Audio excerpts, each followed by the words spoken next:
Lady and gentlemen, we're live Sunday night. 3 Wide Racing League brings you the Nathan Young Designs B-Car Series from Road America.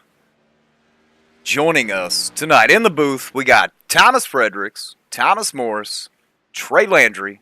They're going to be bringing you all the action tonight. Before we get any further, make sure you tune in again tomorrow night, same time, same place. We got the A-Car coming to you at Sonoma. But right now, we're going to kick it over to those guys. B-Car action, Road America. Take it over, boys. Thank you, Wendell. As he said, we're here at Elkhart Lake, Wisconsin. You're here for the Nathan Young Designs B-Car Series. What a fantastic combination with the B-Car and Road America here. We've got qualifying just now starting. Let's see what we can bring you here. Last time out, we saw Tanner Sharp come from behind and pull off an impressive win at Atlanta. This is race number 4 in the Nathan Young Designs B-Car Series. Guys, how excited are you all for tonight? Very excited. We get to see another exciting road race. We saw last Sunday the super late models at Watkins Glen put on just a fantastic show. So I'm sure we're gonna see probably the same little battle here tonight. Got a few of the same people and a few extra new road ringers coming in tonight. Yeah, for sure. This has got to be one of my favorite tracks in all of iRacing. Plus, I know you don't like it, Thomas, but I love this Nathan Young Designs car at Road America. I think it just fits well. They race well here. Plus, we got a caution clock. We're only running 30 laps, but we have a 25-minute caution clock. So we are guaranteed at least one caution to bunch up the field. And we saw last week, Thomas, it's going to make for a great race. Yeah, we actually saw the caution clock kind of interrupt our battle for the lead at the Glen, that first one, but it definitely gave, I believe, Cameron Rich a shot at it with the second caution clock. So not sure if we're going to get 2 in tonight doing some basic math, but we're really, really close with a 4-mile lap, just over 2 minutes here, 2 minutes and 9 seconds. So it'll be a long lap for these guys tonight. Yeah, like you said, Thomas, it will be close because with the rule here, if the caution clock expires with 10 laps to go, 10 or less laps to go, I should say, they will not throw the caution. So caution clock goes out the window. But we're guaranteed at least one. Now we can catch Fredericks up on who we should look out for, just judging off the Glen performance. We know Peter Short been on quite the roll lately. Actually, all of Isentech been on quite a little roll. Peter Short, Cameron Rich. I know the Mickey brothers have been known for their road racing expertise. Can't count out Drew Eisman. He was kind of a solid guy all night at the Glen Trey. So definitely, I know the top 5 is some pretty heavy hitters, but there might be some guys sleeping in the weeds here. Yeah, you got Nathan Velez, who turned in a very respectable time at 2:11.1. That's a good time, and that time that Peter Short turned in there in practice at 2:09. That's just flat out flying.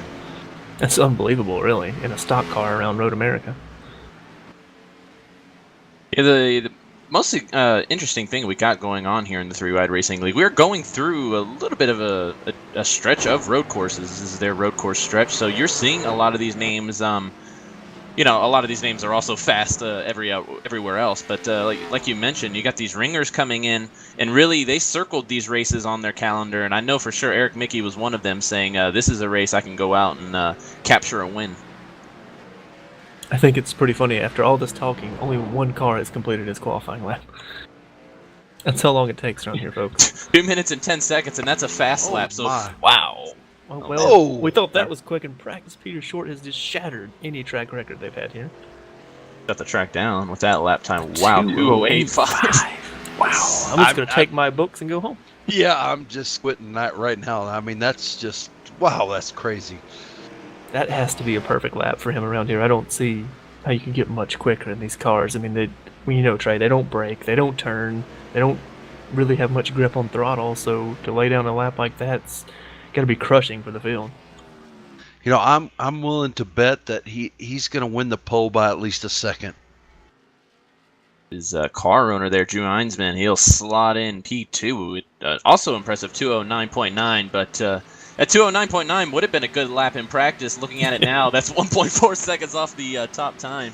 Peter Short coasting around. I'm telling you, I'm willing to give you my firstborn that nobody's going to come within a second of that lap. I think his only other bullet would probably be Cameron Rich, but it doesn't appear he probably has anything for him. Cameron's out there. I wonder if he's actually adminning tonight. Maybe it was just running laps there in an admin car. Not quite Possibly. sure on that. I mean, you kind of want to get a feel for what these guys are dealing with. So right now, got Eric Mickey on track. He was slotting in third. Kevin Finn, our points leader by 1 point over Kevin Acosta. He has slotted in P4 with a 210.4. Got a lot of rookies actually filling in the top 10 so far, and one non-charter. I'll say what Travis Bennett. I'll tell you one thing: if Peter Short runs away with this pole, everywhere else the times are really close. So I think we're going to see battles throughout the whole field. Whether we have one or two cars pulling away from the rest of the pack is one thing, but fourth on back, any of those positions, they are like all thrown under a blanket. Can Eric Mickey improve his time? Does not look like it. He'll stay P3 currently. Now, you don't want him to get too discouraged, because I know, Trey, we saw this last week. Cameron Rich was really, really quick in the super late model, but then he burned his tires off, and Peter Short ran him down. Yeah.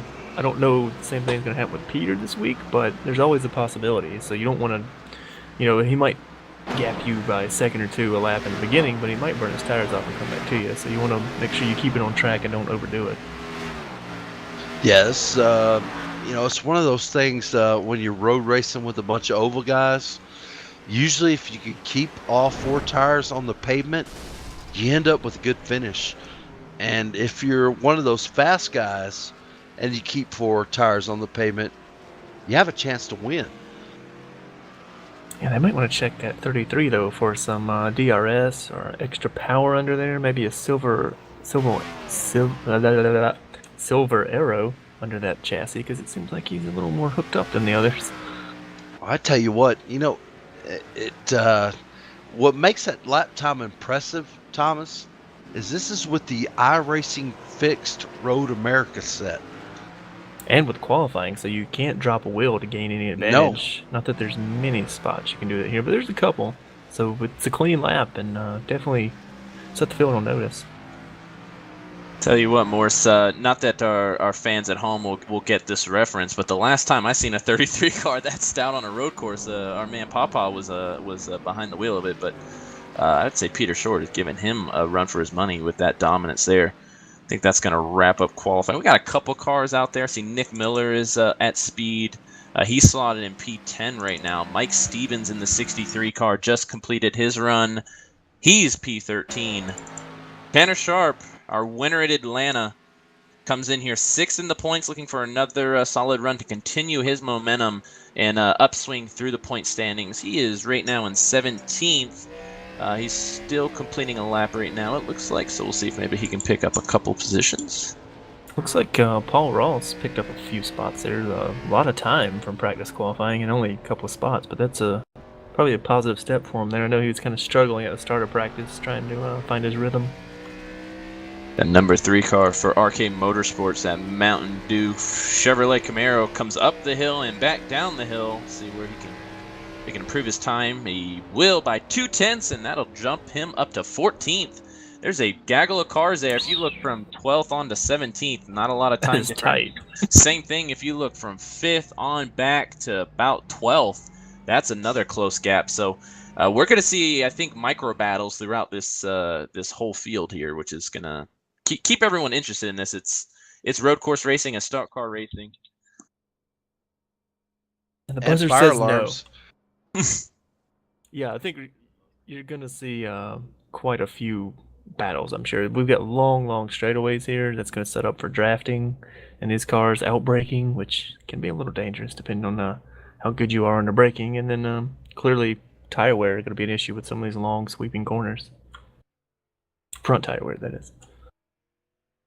Take a look at our qualifying results. Well, we'll go ahead and Trey, you can hold on to your firstborn. Peter Short, he's going to be your pole sitter by 1.4 seconds over team owner Drew Einsman in the 77. Eric Mickey, he held on for third. Kevin Finn, your points leader here in the Nathan Young Designs B-Car Series. He is fourth. Fifth place is Andrew Mickey for Bombshell E3 Motorsports. Paul Ross, Travis Bennett, David Wilson, nice run there in eighth. Nathan Velez fell down to ninth, and Nick Miller will round out your top 10 there. So solid top 10.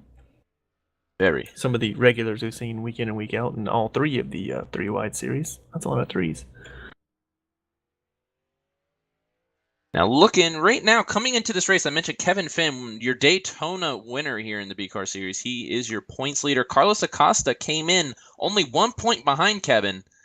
Kevin Finn, he's rolling off the grid fourth here, and Carlos Acosta, team owner for RK Motorsports, all the way back in 16th. He's going to have to put together a whole race there. Of course, you know, keep the wheels on it, and you'll be fine. But he's got to see if he can get up closer to Kevin and Eric. Eric Mickey coming in third in points. Gonna go on a limb and say Carlos not the biggest fan of road races. We saw him struggle a little bit at the Glen, so Yeah. maybe looking to be a little more consistent here.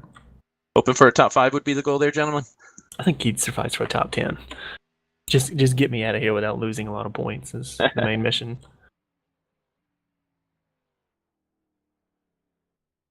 Looking through the field, we know a guy who normally qualifies well was Matt Haggathorn. He didn't do too good tonight. P19 rolling off the grid here.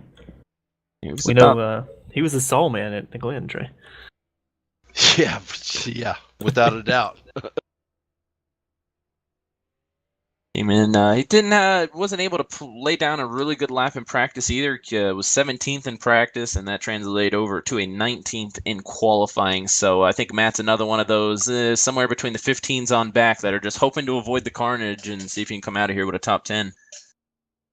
Yeah, we all know in road races, which the caution clock's going to help bring that back in. But if you can just get through the first lap or so, get stretched out, hit your braking points, worry about who's around you, you're normally okay. It's just the first couple corners where you usually get stacked up. Just basically the same principle as a short track. You mentioned this dynamic with caution clock, with Peter Short running the type of pace he is. If he can translate that over in the second segment, I'm with you guys. We might not see a caution clock. But an interesting that could happen if we get that caution clock, which would be about 55 minutes into our race. That's estimated about around 10 to go, really, right, gentlemen? And if that's the case and it's around, let's say, 11 or 12 laps to go and we have that caution, then we're going to have about an 8 or 9 lap shootout to the finish. So that's going to be something interesting to keep an eye on as the pace of this race gets going. Well, it better be a good shootout because I got a feeling the 33 is just going to be lighting that rocket and watching it go. Well, we've seen stranger things in the past year. We've seen surprise winners. I believe the Atlanta Cup finish will ring a few ears there with Paul Ross staying out after being involved in a few incidents and still winning the race. So you never know. One thing I did want to bring up too, we saw it happen at the Glen, and it's only going to be magnified here because of the 4-mile lap. Catching up under the caution. If you somehow need to wave around or just we're that far behind trying to get caught back up, or maybe you're going to play the short pit game and pit before pit lane closes, it's going to be a really tough task to get back around and caught back up without the field just leaving pit lane without you. Now, I was told that we're running 80% fuel tonight, Thomas. Yes, sir. Do you find yourself like Eric Mickey, Kevin Flynn, maybe Andrew Mickey, let Peter Short get out there and maybe pit before that caution clock comes out, get you some track position, and then try to run away with this thing? Now, funny you should bring that up. Sorry, Fredericks. I actually talked with Eric Mickey, who's Mr. Strategist. He was trying to do the math in his head to think if he short pitted the first segment and hoped that you wouldn't have another caution clock, you set yourself up to pit by yourself whenever you want in the second segment here and make it to the end. not really relying on anyone else's strategy. Only thing we got to keep an eye on also is I was reading the rules, if you will, for tonight's race. They are closing the pits, I believe, at the end of lap 9. So that would put us about 20. Yeah, it's about. They close the pit road about 5 to 10 minutes, I would say, before the segment ends, if it goes to pace with I think it's like lap 9. They said. So. Which around here, that's like 2 laps. Right. Yeah. So it's just like it's lap 9, 2 minutes. Well, I guess we're gridding up, boys.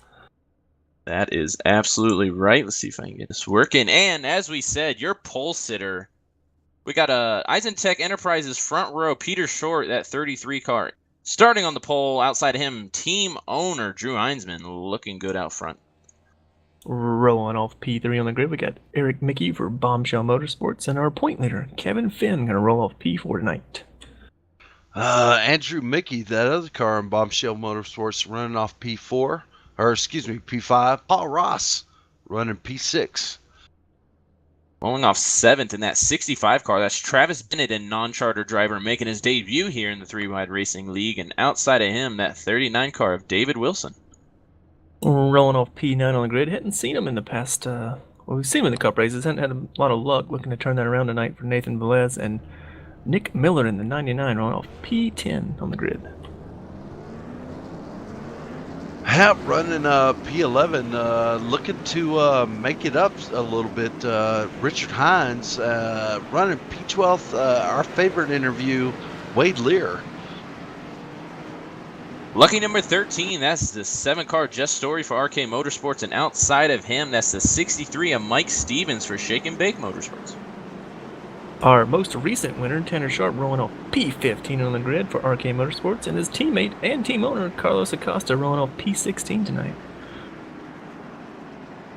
And Carlos Acosta running off P17 in that number 38 car. Driver and team owner of Johnny Thomas Racing, that number 83 car, Johnny Thomas. A man not afraid to hang it sideways. That's the 12-car Matt Hackathorn. And outside of him is the big man in charge. That's Corey Lindsay for 3OG. And our last guy to take time, Zach Trevino, rolling off P21. Right behind him, Cameron Rich, we believe also admitting.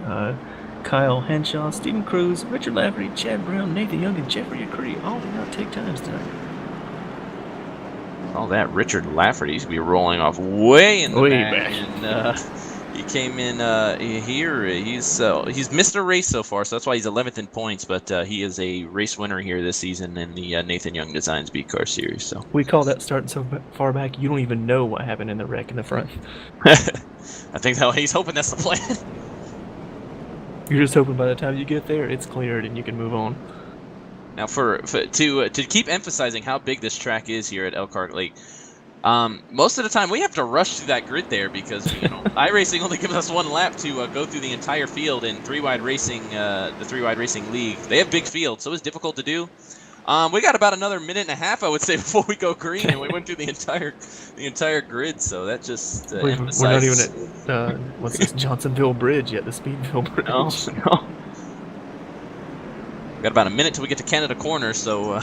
Oh boy, better go get you a hot dog and a beverage. One thing you do have to be careful here is not wrecking on the grid. Except 46. Oh my God! Come on, guys. 46 car is broken, I would say. Oh wow! He got barrel rolled into the sand trap. That's gonna end your night. Who's the 97 car there? That was just Zach Trevino. Zach Trevino ending the 46's race already. That 46, that's Kyle Henshaw for Kyle Henshaw Racing. That Ford is not a Ford. That is hurting though. That might be looked at after the race. I didn't know you could flip at pace speed. That's pretty interesting, to be honest. Right? Good job on the physics there, B-Car. Well, we thought it might be safe to start at the back, but apparently not. You might want to start up front, Fredericks. Zach Trevino says he was lagging everywhere. On our screen, that did not appear. There was a car that was lagging on the outside there. I don't know if that's what the distraction was, but... I can tell you I'm seeing no high pings in the room. Well, nothing relatively high. A couple hundreds, but that's because they're out west. I think Good thing this is Elkhart Lake. We had a lot of time to analyze an accident before the race actually started, and we're still not gridding. Pace car's still out there, but we're coming through these final set of corners to finally drop the green flag here. Oh, we've still got to climb the hill. These first couple corners, that's going to be action-packed here. Pace car is in, Peter Short, Drew Einsman, Eisentech Enterprises on your front row, making their way up the hill under the Caterpillar Bridge. Waiting on it. Oh, we might be green now. That's a long, long wait here. There we go. Huge drag race down into turn 1 here. Hard to tell with going up the hill when they go green, but we're definitely green now as they're going to barrel down into turn 1 here. Still Teammates side by side. Gonna play nice. Is Eric going to play nice, though? They're side by side. You get a pounce right here, though. You know how quick they are, and you know this is your opportunity to get the best line going. Eric Mickey is going to make the pass at 77. Stuck on the outside. Move Andrew Mickey up to third there. Those two Bombshell Motorsports 07s. One around out back, yeah. He's going to get it going again, though. A lot of runoff room here at Road America. Wade Lear, that's not what he wanted, but the fenders are still on it, so he can continue. We're hey, you get the 2, caution 3. clock, you'll get caught back up. So. Drew Einsman holding off that 65, the 18, Kevin Finn, the 14, the 48. That is a gaggle. That's a tough corner there, too. Downhill braking, that's always tough. Then you go through Corvette corner here, always get a little wheel hop when you bring it in a little hot. Ooh. Dust being kicked up there. Car around. Like Cody right in that 38. Yes, he's in a tough spot because that's a blunt corner, and here comes another car. Get her going there, buddy. Well done. It's Wade Lear. They're going to hang out the back together. Like, good to see you back here. They probably started close to each other, too, to be honest with you. Now you got to be careful. Went off track, gonna get some grass, marbles, dirt stuff on your tires, so you're gonna have to kind of bring them back up to temp and not slide off again. Great job by our top 10 getting kind of single-filed and organized here, and now you got to get into a rhythm here. Make your way through Canada Corner and down this kind of the twisty-turny straightaway, if you will. Yeah, and you're gonna need to get. You're only gonna get probably 1, 2, maybe 3 at most. Really hot laps, you'd like to call them.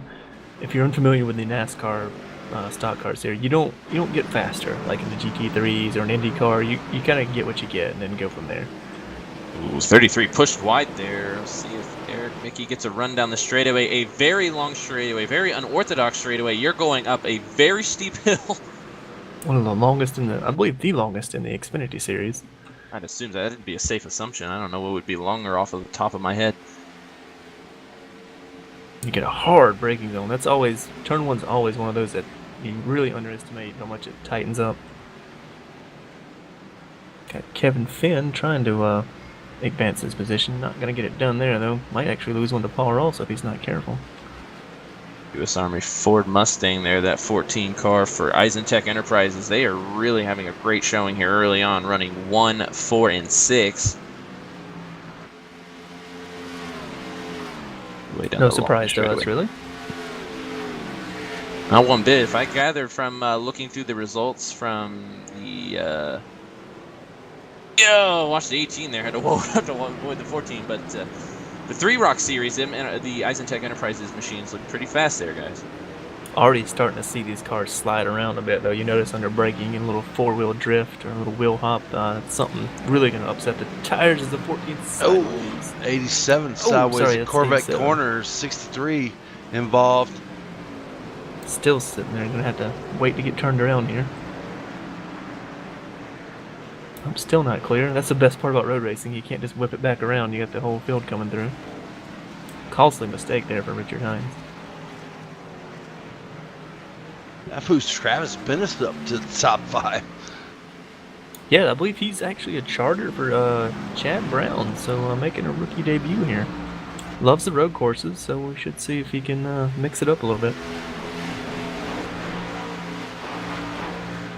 Andrew Mickey holding off a train of 4 cars there. That's 77, 65, and 14 there behind. He's sideways. 6 of Andrew Mickey. That is the brother and team owner to that 6 car. See their last names looking similar. That would be why. You wouldn't know it, though. He's got a train of cars there waiting behind him. Let's see if they can make a run on that 86 that saved the ring Ford down this long straightaway here. He's got a train, but Drew hasn't really made the move. I don't know if it's happened this lap that they're all kind of stacked up, or just kind of still being patient here. At the front, Peter Short and Eric Mickey. They're staying within a second of each other, but Peter Short has been the fastest car, as we've seen through all the sessions here. Just one-upping Eric Mickey by just a little bit right now, doing a good job of facing. It looks like Eric's found some pace, though. 209s in race pace here. Yes, it's already running faster than what he ran in qualifying. So a little draft helps with that, too, I would assume. Well, when Peter Short's, you know... He's the lead man. You're just towing right along with him. He's cutting that air and leaving a big wake behind him. One thing I don't think we touched on this either. The B cars have seen a cosmetic update at least since the last race. Not sure of a physics update or not with iRacing, but you might notice it's like the real cars. They have the new rounded spoiler on the back. No more straight edge with the bunny ears. They look a lot better in my opinion with these spoilers. I know a lot of people didn't really like them because they were a lot smaller, but to me, I don't know. I kind of like them. Looks more racy. Well, it takes away a little bit of downforce once they get the full physics update, so that should be entertaining as we go along in the season. 5 locks it up there. Can Kevin Finn make a run? Doesn't look like it. Ooh, the old carousel. That's a left front tire killer. Yeah, you got to be so patient through there. You think, okay, I can go now, and you start getting back to the gas, and next thing you know, you're pushing wide. As just the like 65 that. will, and the 14 will make the run here in the Canada corner. That was easy. Yeah, you do not want to be side by side through the kink. That's a recipe for a DNF. Go ahead and wave at our buddy Matt Kingston. All the way in Canada, eh? He can probably get a better Wi-Fi signal if he just hopped the fence and got to America. Build the wall. I think his internet provider already did. Looking at our interval there, Mickey lost a lot of time on that. I'll have to see what the lap times look like as they come across the line. Peter Short about doubled the gap he had. Peter Short ran a 2:11.4. Yeah. Little bobble. This is a tough track to stay in rhythm because, for one, it's 4 miles long and it takes 2 minutes and 10 seconds on a fast lap to get around it. So naturally, there's a lot of chances for you to kind of mess things up. But it's a fun track. I know, Trey, we were talking before we went on air. Trey absolutely loves this track. Oh, yep, 48's around. Yeah, still got it going again. Blind on my end. There he comes rolling damage on that left front tire corner barrier for Nathan Velez. That low Chevrolet's got a crinkle in it. That's an odd spot. You don't normally see people spin off the exit of turn 1. Tires ain't working for him very well. Let's see if these guys can see him transitioning up. Nathan Velez doing a great job of just slowly but surely bringing it back up. I'm sure you spin around like that, light them up, get it going again. You overheated the tire, you got grass on them. This just makes for a bad night. It was a great update that iRacing put out not that long ago with going off track, and the 83 is going to lock them up. Thomas? Wow, locked them up. Hopped over the curb there. Morris, how many times, and that is just not a stock car thing. That corner there, it doesn't matter what you're in. You can easily lock it up going in there. Well, it's downhill and off camber. There's not many corners in the world that are against you like that one, so it definitely, like I say, it's kind of like turn 1 in the Glen, same thing. Looked in the distance there, we're looking there. That 3 car went wide there too, but he'll keep it back going there. No harm, no foul, though he's off pace there. I think he'll get his momentum back up and maybe change his pants, but he's running in P9 still. No time for that. You just got to ride in it tonight. You got to forget. Just like Tony Stewart at the Glen that year. Little swamp pants.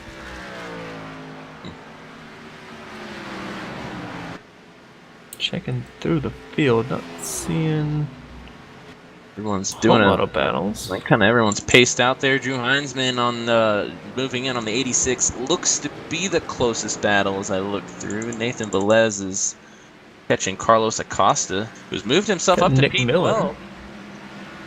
Oh, same with Nick Miller. This is kind of a couple two-car tangos there. That 63 on Mike Stevens trying to hold off that 99. That's a very good-looking 99 machine there, that Yeti Toyota Camry there. We saw Mike Stevens at the Glen be quite entertaining. He always seemed to be in the battle for a position, so I'm sure he's looking to be a little more low-key tonight and not have to dodge as many cars. So far as he's trying to hold off Nick Miller, though. You know, a shout out to that number 3 at Tanner Sharp. Started 15th. He's already made his way up to 9th. Spent a lot of time in the hospital this week with his mother, who was battling pneumonia and some other type of illnesses. So, Mrs. Sharp, if you're out there listening, we hope you're feeling better. Your son's doing pretty good out here at Road America. While that was happening, definitely best wishes out to the Sharp family. That 86 car and that 77 got really racing into turn 1. Actually, that's turn 2 after turn 1. The 86 trying to block the 77, then couldn't hold the line, locked him up, and fell back to 5th. So that 77 car, he moved. Oh, the 86 got sideways there, too, as I'm watching the replay on my end. Sorry. The 14 once got you by lock as up well. a tire, too, Yeah. that's not going to be a good day for you. That was a lot of momentum lost. And Fredericks, are you telling me Andrew Mickey is blocking? I don't believe you. No. Oh, he definitely was there. The 77 kind of let him know, hey, I'm still going for it, and it kind of. Trey, this is Didn't NASCAR. work. It's called defending. Oh, I'm sorry. This isn't some kind of open wheel league where that's blocking. This is defending. Well, see, I'm kind of confused with stock cars on on road tracks. Talking a British accent or a Southern accent? I'm a little lost here. How about a Southern British accent? I don't think I could pull that off. Yeah, I don't. It's up north though, so you got to mix in a little Canadian. That might be a tough one. I believe Matt Kingston is probably that accent. He's the only Canadian I've ever heard that says y'all and a boot. Gentlemen, not to beat a dead horse, but the 33 car's fast. He was a second and a half faster than the entire field. Well, I mean, Yeah. he's pretty good. He is definitely not short on talent. I'll go ahead and leave now. See y'all later. It's been 3 weeks and I missed the puns. Wait, is Cameron in the chat? Where's our puns at, Cameron? Oh. Tell him to stop Not seeing adminning. Puns are way more important than adminning, that's for sure. Told you we wanted at least 5 puns a race from you. Yeah, I mean, pretty clean opening stint so far for the front half. I know we've seen the back have a little bit more trouble, but to be expected, some of the guys in the back not probably really comfortable with these cars in this track combo.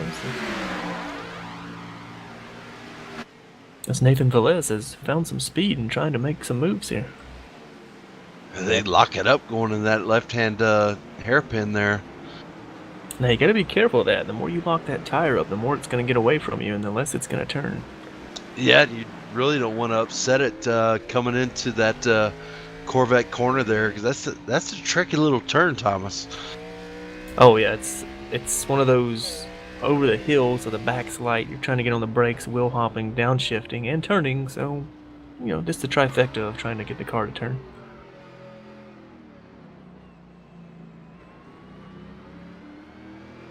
Velez did a great job of recovering from that damage already. We saw him stuck up against the inside wall with that front end crinkled in, lost a lot of momentum, and he's moved himself up to P9 as he's making the pass on Mike Stevens there. Now you talked about it in the grid there, Fredericks. The back half might have just as many battles as maybe the top 5, and it's showing up. We've got Matt Hackathorn, Johnny Thomas, Nick Miller, all racing each other here.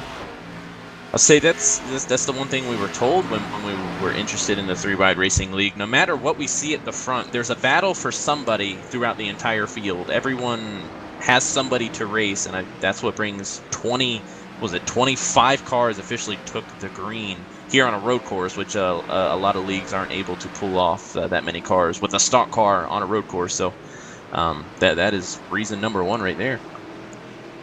Yeah, looks like Nathan's gonna have the run here. Gonna probably make the pass down in turn 1. Mike Stevens. It's like it's just a never-ending drag race down the straightaway. Nice solid pass as they run through, looks like a metric ton of dirt in turn 1 entry there. That's always great to run through. Plenty of marbles. Did you say marbles? But I didn't say Magoo.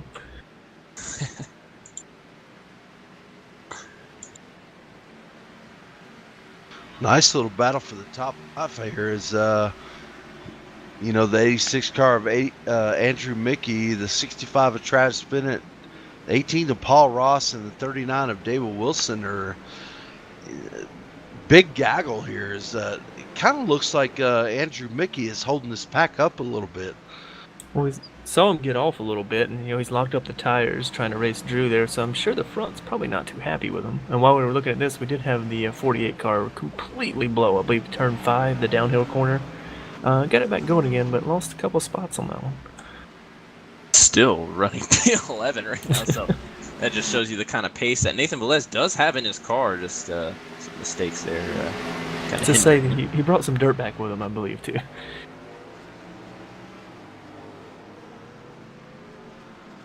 We saw in the chat, RK Motorsports, the goal was top 10, so Carlos Acosta in the top 10 now. What a fantastic job there. That's what he needs. If he's gonna, you got Kevin Finn, your points leader, running in 4th, third in points, running in 2nd. If you're gonna keep track of those guys, this kind of day is what he needs. So well, big run from the 95 to 65 out of the final corner. They're gonna probably try and drag race Andrew Mickey into turn 1.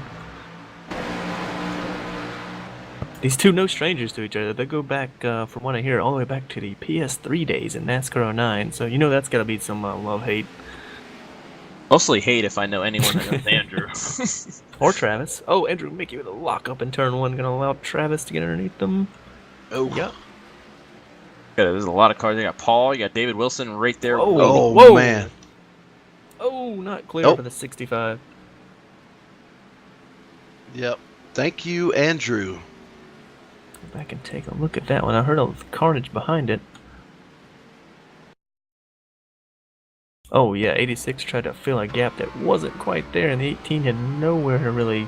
I mean, he had to slam on brakes to miss it, and kind of him and the 65 came together after that.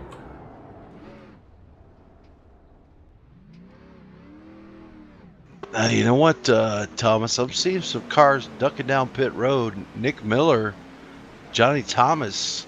Well, you know, next lap. Road. Next lap's it for pitting, so you have to do it now. Well, we saw it at the Glen in the 3 Rock cars. Johnny Thomas, we thought Thomas had pitted early and put himself in position, but kind of we thought bailed on that strategy. So, you know, is he going to stick with it tonight? The tire wear is so bad for these guys. I don't know if it's really going to work out for you. Yeah, you're going to get some track position, but the way Peter Short's running, he's just going to blow your doors off. Figuratively and literally. Maybe, I don't know. Is that an iRacing thing? Can you get your doors blown off? What's happening?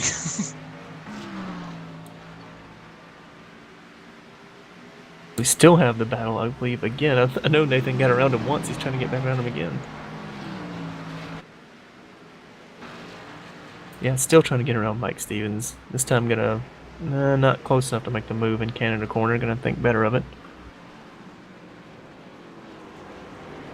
You want to get as many spots as you can here right at the end. So you, oh, Mike Stevens with a wiggle there. Gonna get it back on track. So that was probably a clincher.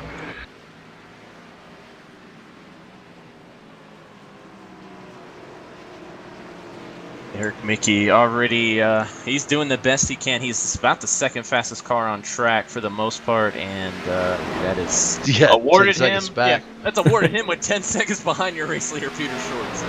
Now we have Andrew Mickey diving on pit lane. It looks like Nathan Velez gonna try. Nope, still pretty cautious there. That's the 63 drops another load of dirt on his windshield. No, he's playing it pretty smart. It's interesting. You got Andrew Mickey and Tanner Sharp coming to lap 9. Pits are about to close. Diving on pit road.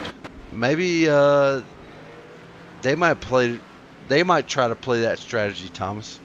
What you're gonna have to do here, though, is ride around really, really slow and not really abuse those tires. And then once the caution comes out, you're actually gonna have to speed up probably to catch the field and not make this backfire on you. But like I said, you gotta try something. You know you can't beat the top guys or possibly even get back in the top 5 if you're running back in the 15th, 20th all day. So try something. What's that gonna hurt? You're probably. We saw it. I mean, with Andrew and Travis and Paul Rosser, that contact, they lost a lot of time. So you might as well shoot for the fences.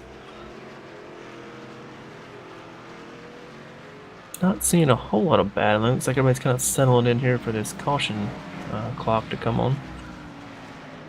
Should be about what 3-4 minutes. Give or take. Now, because of all that skirmish, we do have David Wilson in the top 5 and the number 39 machine. Looking for a solid night. Hasn't really put a wheel wrong yet, so. Let the guys do the work for him. Yeah, and he's a driver we haven't talked much about on our broadcast, so good for him.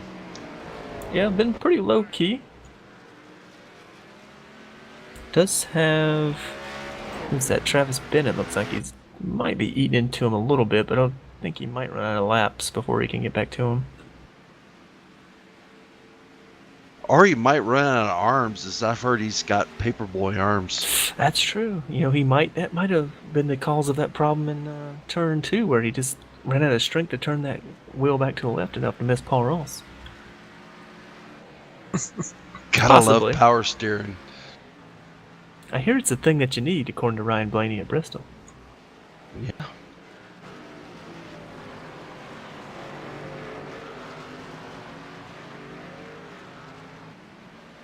Looking to see, I thought Eisman might have been catching Eric, but not really.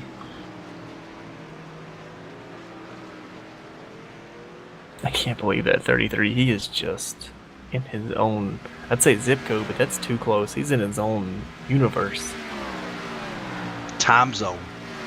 2:11.2 last lap, compared to Eric Mickey's 2:12.8 this late in the run. You don't normally see the gaps. Normally the tires kind of even off and you're just kind of stuck riding around, but he's just continuing to gap the field. You're saying he's good? I'm not saying he's good. I'm just saying he's great. Very damn good. What's this going to be? 3 wins in a row for him? If my memory serves correct. I know he won last week and he won the week before at Rockingham, if I believe correct. So he's the hot man in the league right now. And we're going to Sonoma tomorrow night, so maybe chalk him up for another one. Now, I heard he was working on his aerodynamics of the car in the air at Sonoma, from what I saw on Twitter. Yeah, I saw that too. That was pretty impressive to flip right there. That's not a corner you normally flip at. That's some Travis Pastrana stuff right there, right? Let's just hope his career doesn't hit that way. Ooh, stay away from Roush. Fenway Racing. Unless you're in Nitro Circus, I guess that's pretty popular. Now, speaking of, earlier we said Carlos Acosta still running P10, trying to track down the machine in front of him. Of Mike Stevens, who's once again in the battles this week. He was holding off Nathan Velez, now he's going to hold off Carlos. And Matt Hackathorn kind of in that picture, not really. He's sniffing the draft a little bit. Yeah, but Carlos got that big run out of that last turn. Gonna try to break him going into turn 1 here. Gotta put your big boy shoes on here and get on the brakes hard. Now you gotta be careful because of the grass right here and pretty dirty through one. Hey, yep, good pass by Carlos there. As Mike gets a little out of shape. Keep it up, you're going to be finding yourself in the grass instead of trying to... Oh, Carlos overcooks turn 2 a little bit. That's a corner I think we underestimate as well. Turn 2, another downhill off-camera corner. This track's really not very helpful for you in that aspect. Gets away from you. You think you can get in there real hard, and you're better off to back that corner up and get the run out. All right, there we go. Caution out for the caution clock. I think we heard a collective yes from half the field. Yeah, right. Actually, correction, from everyone P2 on down said yes. That's right. And even then, I think Peter's like, meh. Meh, I'll just do it again. Yeah. So looks like they're going to have to do a whole lap. Yeah, they have to catch the pace car and do a whole nother lap. It looks like we got... How many laps did we get in there, gentlemen? 10, 11? Coming to complete 11 and start 12. So that's definitely... We're definitely not going to have... This will be our only caution of the race here, because then after that, you would assume it takes another 11 after we get back going. That's definitely going to be within 10 laps to go, so this will be the only caution we'll see here tonight. So this is the one chance these gentlemen, all these drivers have to get Peter Short. Now, let's see. We're going to go halfway through the race. do you short fill it? Because you know you have to come back in again. So are you going to short fill it here to be a little quicker and then pit sooner? Or you want to fill it up? I would say track position matters, but at the same time, Peter's so fast, it doesn't even... Oh, yeah. I don't know for the lead necessarily. It's more is it for the gonna people get you're you- battling, right? Yeah. A little lighter car is faster, even in the stock cars that weigh, a metric 17 million tons. Pretty good point there. Just to show you, once again, how big this track is, they have not caught Peter Short yet under caution. They're just now coming to the back of him. My, oh my. Gonna see. Well, I mean, we saw Travis, Andrew. Who else was up here? David Wilson. They all, solid runs going. We saw Travis and Paul Ross and Andrew have that little skirmish in turn 2. See if they can kind of regroup and get their cars worked on a little bit. We saw some damage on the 65 and the 86, which we saw the 86 pit, so he's probably going to take advantage of the strategy, hopefully. Otherwise, we're just making fools of ourselves again. Well, we do a great job of doing that, me especially. But yeah, this is your one chance to get things fixed and get yourself prepared for the last 16 laps, I'd say, in this race. So about the second half of this race, once this goes green. So now's your chance. Get it all. Some places 16 laps. Oh, it's almost over. This place, not quite halfway yet. Another 35, 40 minutes. As we cry. Now this full setup, you're probably not going to take tires when you have to top off on this second segment. I wouldn't think. You're just going to come in for a dash of fuel and leave.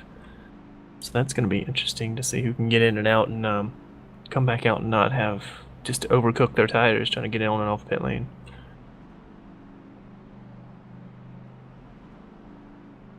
Definitely a tough thing to do. We were wondering if Peter Short was maybe, cooking his tires too much, but with the pace he's setting, it doesn't even matter what he's doing to his tires.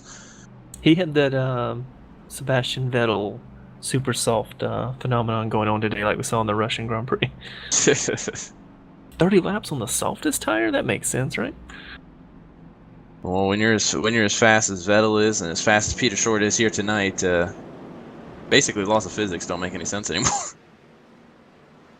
Oh, now we're comparing him to Vettel, huh? Okay. Well, something about that 33. Looking more like a Bottas to me. I don't know. Well, today at least. So glad I wasted my Vettel pick. Anywho. Don't get me started. Looks like most of the field, not all, but most of the field is going to be caught up for these round of pit stops, which, once again, interesting getting on pit lane because it's uphill, so you kind of have to give them a little gas to get in to the pit speed here. Lap car in between that 6 and that 33, which is only going to hurt the 6 there. He can't pull up the pit, and he's not pulling up to the back. I know. Who was the car in front of him? Couldn't quite see with my Stephen Cruz. And the 86 is staying out. Interesting. I mean, he's playing this strategy. We mentioned it a little bit in the pre-race. I believe you and Trey did, to give credit. But the short pitting there, if the math works out, and everyone's got to do one more pit stop as it is, even after this one that we're watching here. If it gives you the track position, you're just going to pit one more time anyways. Why not? It's a caution. We'll find out, I guess. He better make sure he doesn't overcook the corner like he did battling, I believe, for 5th at the time, maybe 4th. So, I mean, like I said, it's never going to hurt. So. Yeah, it looked like Tanner Sharp stayed out with him, so... 33 some of the guys Trey, that did it. 6, 77, 14, and your top 5 will then be, it looks like, the 39 car. But as we have mentioned, we have a couple guys staying out. It looks like 3 guys. Johnny Thomas maybe as well, unless that was just timing and scoring. Nope. He stayed out. He's way back in the pack, and he didn't pit early, I don't believe, unless I missed that. He did. He did. Oh. That's going to be interesting. Yep, sorry. Trey's so excited, he's eating all his cookies at once. I wasn't eating cookies. I was trying to swallow and not sneeze at the same time. Sorry. That's a new one. Well, don't kill yourself for the stream, Trey. It's okay. Yeah, it's The RTV After Dark I see here is we got another long pace here. Hopefully this is a quickie caution here, iRacing, because no. I don't think I could build a commercial long enough for this caution. The green flag laps are long here, let alone the caution. So. Looking at well over a 4-minute lap. Mm. You think Well, Pocono's this bad? yeah, this kind of goes back to I believe you told me to the one race I was admin, Thomas, was to throw it early so we wouldn't have to do an extra caution lap. It didn't happen here. It's a tough one here, though, because the way they wanted to close the pit lane made it where they had to wait that extra lap. So, I don't know. I think that kind of factored into the decision of where to throw it, because they threw it pretty good for Peter Short to catch it. It was just the fact that they then had to do an entire lap to get around. Yeah. But, oh well, that's the way it works. I'm sure Andrew Mickey's not complaining, because that's one less lap he's got to do. You know what we need here is we need I guess crank it up, but only for caution. So we go mute and you listen to car sounds, and we can go eat and drink and whatever. I could sneeze. Yeah, you can sneeze and cough and swallow at the same time, and Wendell can do Wendell. I'm pretty sure if you do both those at the same time, you might die. Find out next time on OCR TV. I'm sure the chat would tell us if they would be interactive. Come on, chat.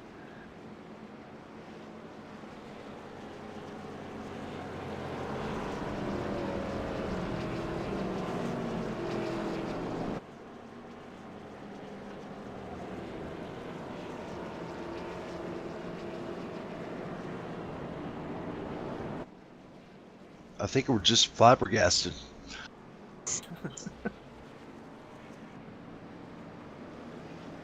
At what, all this beautiful scenery here at Road America? If you have no idea what Road America is, go on your Google, type in Elkhart Lake, and it is supposedly a vacation destination, a popular one at that. So go ahead and go to your TripAdvisor and book yourself a stay here at Elkhart Lake. I'm trying here at iRacing / mostly YouTube, 100% YouTube. We're still pacing here. We got 4 cars that looks like that stayed out, actually. So Peter Short, your race leader, your race dominating driver, he's going to have to restart in 5th. Interesting. Are we getting the double file? It looks like it. So we just got another 5 minutes or so before we go back green. I'll have you know, Peter Short ran a 3-minute and 59-second lap. Oh. Now here's the curious part. If you're at the tail end of the field, do you come in and top off? And just Can you? I don't think you can make it. Can you from make here, it? Though. I mean, if you're running at the back anyway, do you just try to save gas and make it? I mean, what do you got to lose?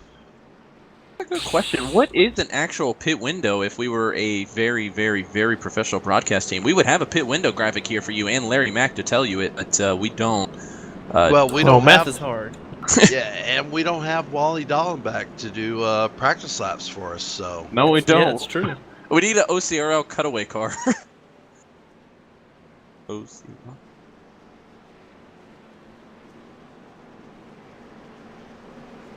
Well, it's Anyways. 80% too, so I'm trying to think of. I know in my head you can split a 30 lap God. race 15 and 15 on a full tank. Please don't go too deep. So take 20% off of a full tank, and you can't do 15 laps clearly. So I got fire truck. What did you guys get?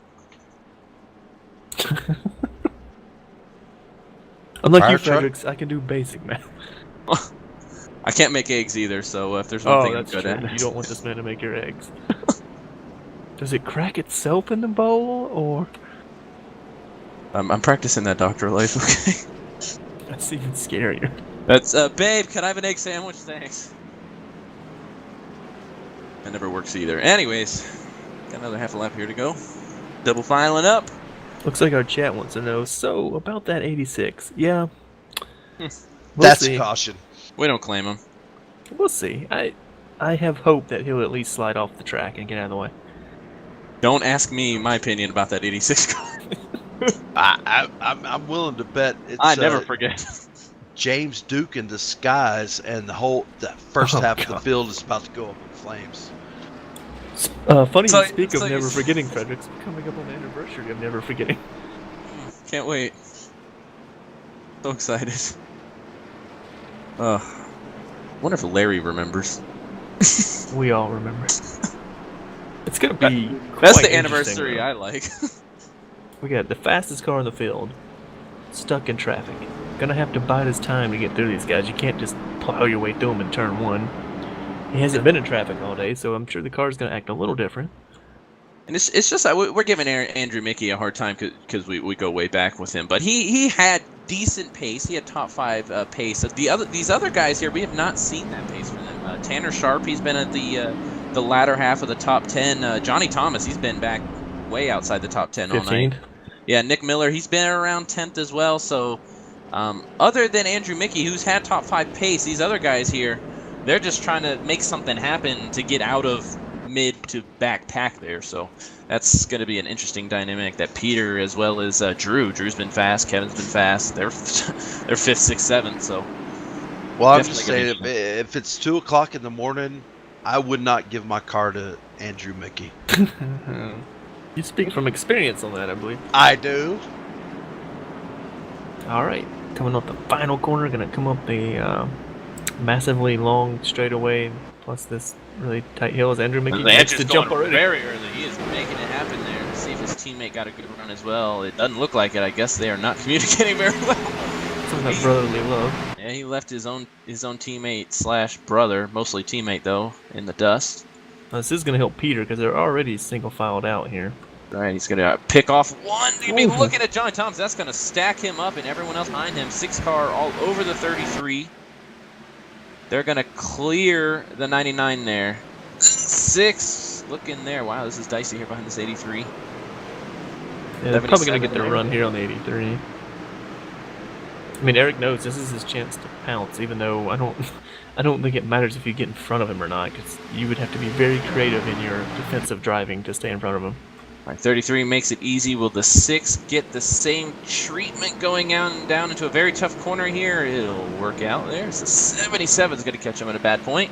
I tell you what, 3 has not let the 86 get away from him either. This is still a battle for the lead.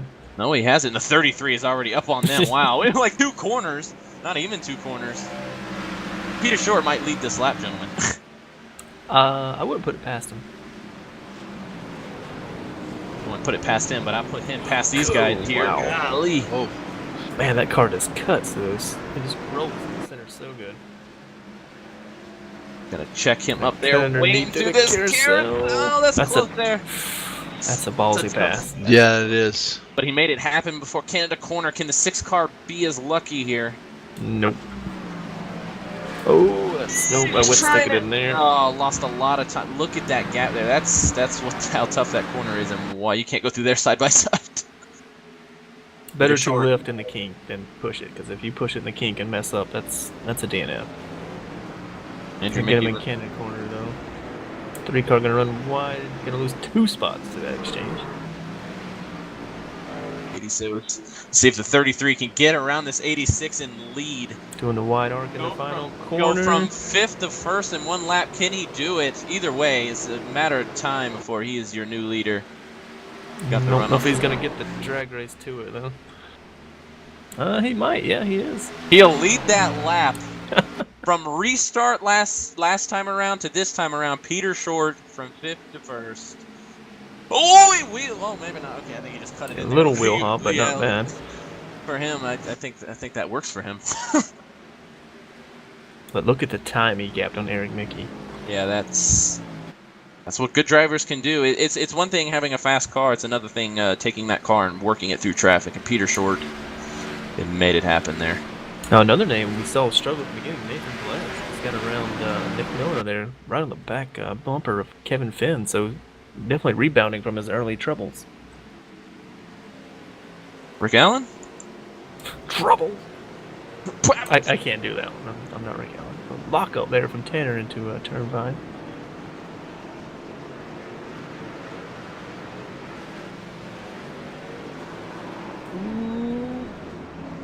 Johnny Thomas gonna run a very bad corner.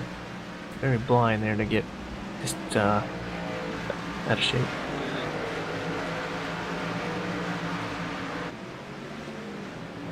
Yeah, we definitely got K-Car gonna lose another spot here. Nick Miller, yep. I would assume over the amount of smoke I've seen come off his front tires, he's already used up his front tires. Now we saw The 39 Fredericks, David Wilson here, he's kind of fallen back on this restart. You know, he's running P5 before the caution. Now he's sitting P10. Absolutely right on that. Once again, another good spot. Gonna lose it. Ooh, okay, side by side with Travis Bennett here into Canada corner. Gonna let him go as well. Maybe, oh, well, stick it back in there. Well, this is a gaggle right here. We got Matt Hackathorn trying to stick his way into a top 10. Got Wade Lear who rebounded. Yeah, he got spun off at the beginning of the race. He kind of was out to lunch. Fantastic job by him. That's what you got to do. Paul Rawson, 14th. He lost a lot of track position with that little shenanigans with Andrew Mickey. Actually, he's bringing it to pit lane. Might be a little strategy call here from Paul Ross. Get yourself out of traffic. Not something you see on oval a lot, but something on the road that can help you. If you feel like you're faster but can't get around them, go ahead and pit. Get some clean track and get back out there and hopefully leapfrog them. As we have the 86 on pit lane. No, the 6. That's the 6 on pit lane. So he's definitely trying the strategy move as well. This field only. I think he saw Peter setting sail there. Now, if you're Peter, I don't really think that changes what you had planned for this segment, because you know you're going to set the pace. So if you planned on pitting in another 5-6 laps, you'll do that. And, you know, if not, then you'll. Ooh, it's at 77. Just about will hops himself into a DNF and Corvette corner there. Only plan Peter has is to set sail and dominate, and so far so good. You just have to be careful. This is a tricky pit lane to get on under green. Like I said, coming up the hill, you got to carry speed to get up the hill, and then it's basically like 45 miles an hour to come on pit lane here, so you got to whoa it up pretty good. And it's a long, slow pit lane, Fredericks. You know how easy that is to speed or overshoot your pit stall. It is. You get impatient just for a moment. Next thing you know, that pit lane got even longer. And not only that, for some reason, I don't know what the fascination is with some of these racetracks, but the pit exit has a wall that sticks out, making it even harder to get off pit lane than it is to get on. I didn't think the challenge was to get on and off pit lane, but I guess people in Wisconsin want to keep it a little challenging for you. I thought Road America was hard as it is. Only pit lane worse than this, I believe, is Zolder. Ugh. It has a chicane in it. Andrew Mickey has a highlight reel he'd like to show you about that one time. That pit stop by Eric Mickey, he's hoping it works out for him, because right now he's running back in 19th. Clear track, though. Fair. Well, he can see one person, but it's still pretty clear.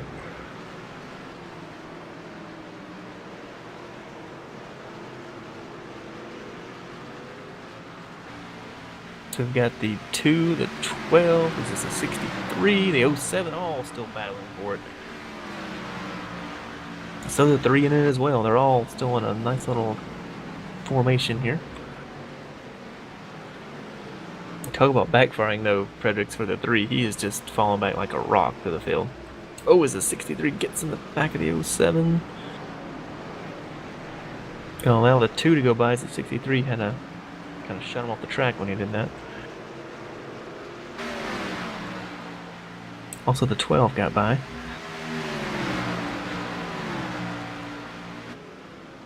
Oh, we have a battle in front of him as well. As Nick Miller going to get passed there by David Wilson. Going to allow Travis Bennett to stick his nose in as well. Going to get 2 for 1. Nope. Going to lock up the tires going in. Oh, how tough is that? You're looking to make a pass, and next thing you know, your brakes are just not wanting to do it with you. You got to be careful too, because they've got a catching. I believe that's Nathan Velez who just had it off. So going to catch a slow car, and then you're trying to save the car yourself. So, is he going to go up again? Yeah, he's in the sand trap. Ooh, boys, be careful here. A little cautious there by David Wilson to make sure he didn't get caught up in that, but allowed Travis Bennett to get by. This is a Pilot Performance Group, I believe, is Chad Brown Charter here. That it is. Got him listed as unchartered right now, but that might just be a delay in getting that set up there for the graphic design on their end. Now we know Chad Brown. I haven't mentioned much tonight because he is not a fan of road courses. So hired his longtime buddy in to be the team leader tonight. Absolutely right on that. Chad Brown running in 15th in that 64 car, but his 65 car of his is carrying the banner there for Pilot Performance Group, so I think he'll be all right with that.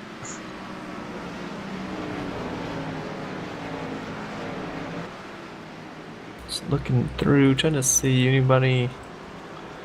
Looks like Eric Mickey's catching. Looks like 46, but that's not for position. Whew, boys.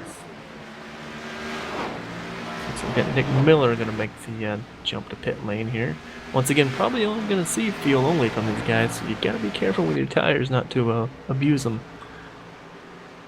Of course, I could be completely wrong here, and they could take 4, but not going to gain you a whole lot by taking 4. In your opinion? Well, you're not going to overcome the 15 seconds by fresh tires unless some dramatic cliff they hit here on the extra lap they have to do than they did the previous segment, but no, fuel only. Give a shout out to that 33 car sponsor, that Cane's Chicken Fingers machine. I'm new to Alabama here. We're gonna go ahead and talk about my life because I'm sure everyone cares. Oh, but boy. everyone mentions Cane's, and I've never heard of it, never seen it. It's not here in Alabama. I believe it's more in like Texas is where people around here talk about it. And I would like to try it. So Peter Short, when you go to review this, if you could somehow send me Cane's Chicken Fingers, that'd be fantastic. In the booth, please. In the booth next time the B-Car series is out there. So in about 3 weeks here, I'll be back. Actually, they're going to hit a stride here coming up. We've got the 3 Rock series kind of winding down. Only 2 races left in that series. I know their Dirt series is going to kick up here in June, but we're going to see a lot of B and A races coming up on the schedule. So these guys are going to have to get their work boots on. As the 33 kind of caught himself there in the final corners. It's a little sideways. Sideways he was, but when you have a 10-second gap to the next guy behind you. Looking at Mike Stevens there. Hackathorn locks it up though in Canada corner. Gonna give Mike a run. Both of them. It's so funny, we've seen that happen a couple of times, Fredericks. You both lift like, oh no, you go. Well, no, you go. But when you both lift together, it just ends up being a bigger mess. Oh. Sometimes it's easier just to be passed than to let them by because they don't know what's going on. There's a miscommunication. Next thing you know, you've just cost each other both time. And then you get mad at each other. It just... Without a from doubt. being nice to just being aggravated. Now the man on the move, well, the man who's made the move from the first segment here, Nathan Velez, already up to P5, hounding, I was going to say Eric there, Andrew Mickey for P4. That's definitely a turnaround from his first segment where we saw him with a tire barrier. We saw that right front, I believe left front actually, now that I think about it, was caved in pretty well, and, well, that's not stopping him now. He's running in P5. Nathan Velez came into this race in the 25th position, so he needs a race like this to make a big jump up the point standings here if he wants to get into the chase. Yeah, we said it before, a finish is what some of these guys are looking for, and Nathan is one of those, just a solid finish. You gotta finish before you start putting those W's together. Right. Andrew runs wide there, gonna give Nathan a run. It looks pretty easy there. Not giving him a not lot the spot of you room. want to pass. Now he'll lock he him locks up it again. In the sand trap. See ya. That saved the ring. Ford Mustang needs to save them tires. Ooh, yeah, because he's burning them up pretty good. He got Travis Bennett on his bumper now. We saw these two collide in the first segment, so let's see if they can make things happen a little smoother this time.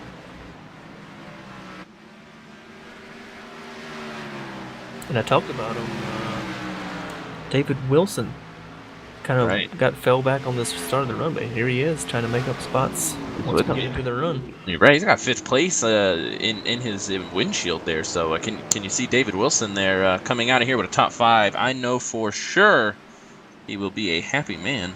I had the camera in a different spot. I wanted to make sure before I put my foot in my mouth. His car completely clean, no major scratches on it. Travis looks to the outside of Andrew. Gonna make it stick. And we got the 86 gonna head to pit lane, gonna make that gamble, which he pitted early, so he's probably tight on fuel.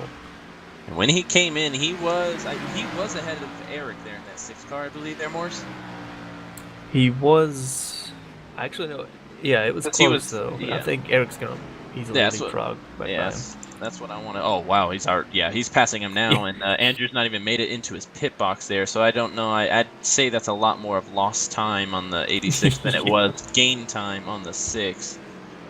But right now the 6 is cycled back to 10th right now, and hounding Cody Wright there. Cody Wright making it nice and easy there in that 38 car. So now that'll move him up to 9th.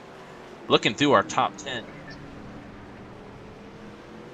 Looking through our top 10 here, Wade Lear, we mentioned, went for a spin on lap 1. He's in P8. Carlos Acosta, he is getting closer and closer to that top 5 position. If Carlos Acosta comes out of here with a top 5, that would be crazy. Looking back, hearing that there was a little bit of contact there between the 38 and the 6. Looks like he will hop getting in on the outside of there. Kind of doored him. Also had Wade Lear spin again during that segment too, so that kind of set him back. Even so, running an 8th, that's a big deal for him. As I was saying about Carlos Acosta, he's 2 positions removed from being battling for a top 5 position. Hasn't pitted yet, so we'll see how the pit exchange works here if he has to pit, as I assume he would have to. Either way, running 7th right now with 10 laps to go. Count that as a win for that 2 car at Arcade Motorsports. For sure. I'm sure he's glad to be still running. I know his teammate in the 3 kind of struggled on this run in the 7. We didn't talk about he ended his day early behind the wall, so definitely not just story. There's a not wreck the way he there. wanted to go. Looking, the 86 is off the pace. Who was that? Someone was on the inside wall there, Wendell. 97, I believe. I'm trying to see what happened there. Was the 80? Yeah, it was 86 sailed it in there, met the 97 there in the middle. Tried to stay off of him though, but just locked him up and ran right into him. 3 car did a great job of running wide. Huge catch of speed in that corner. That's not really a corner you normally catch people because it's just kind of a lift and turn to the right. And exactly. Not sure if the 97 was in trouble. Looking at the 97's lap times, he's kind of not had the we pace saw him tonight. He was a car that flipped over the 46, I believe, at the start. So they probably both had heavy damage. With his fastest lap time being 8 seconds off your leader's fastest lap time. So I think that has a little bit to do with it as well there. But yeah. 87 on pit lane. We're currently P24, so not really a strategic battle there.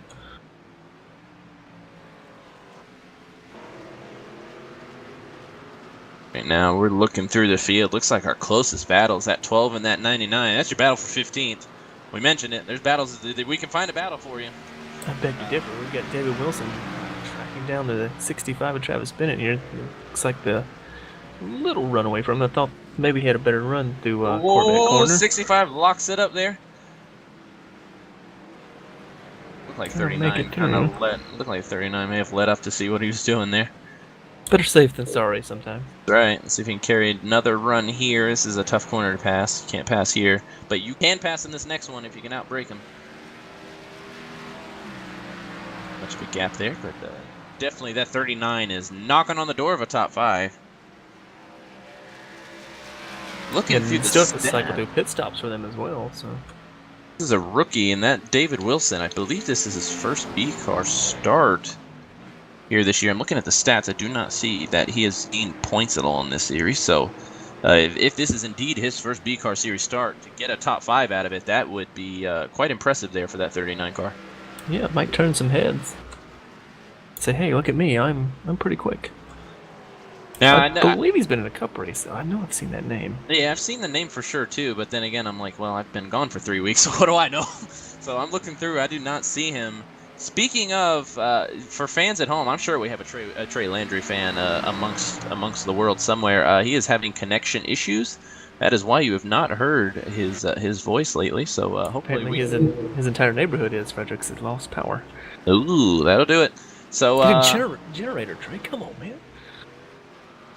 Waste all that gas to a Stream West. We'll have to we'll find a way to do our interviews. These are our official hop out the booth, run across the track, hop the pit wall, and chase drivers down. So you better lace up your boots then, Fredericks. If we got 99, make the move on Tanner Sharp. I'm really tired. I say when the race is over, we just put the cameras down and have Wendell run across track. That'd be interesting. That'd be entertaining to see. I don't think Wendell can run anymore with that bum knee. We'll get him a walker. He can walk across the track. Oh, we'll get you a rascal. That's what. Anybody got a rascal at the circuit? We need to borrow it real quick. I'm sure there's a couple. Now we have Cody Wright, who just came down pit lane. Did take tires, so once again, strategy. Not anything I know about tonight. So That's what I'm trying to say. Do you think? Do we assume our leaders need to pit here? 65. Off and on there. Yeah. Gonna lose P5 though. I would assume. I mean, Eric Mickey came down. Oh, I was rewound. So you would think that they all do. It's just a matter, like I said, if you can do 15 on a full tank, you knock off 20% of that. You're not quite on that fuel window yet. You still got 2-3 laps left on it. I think you're right on that.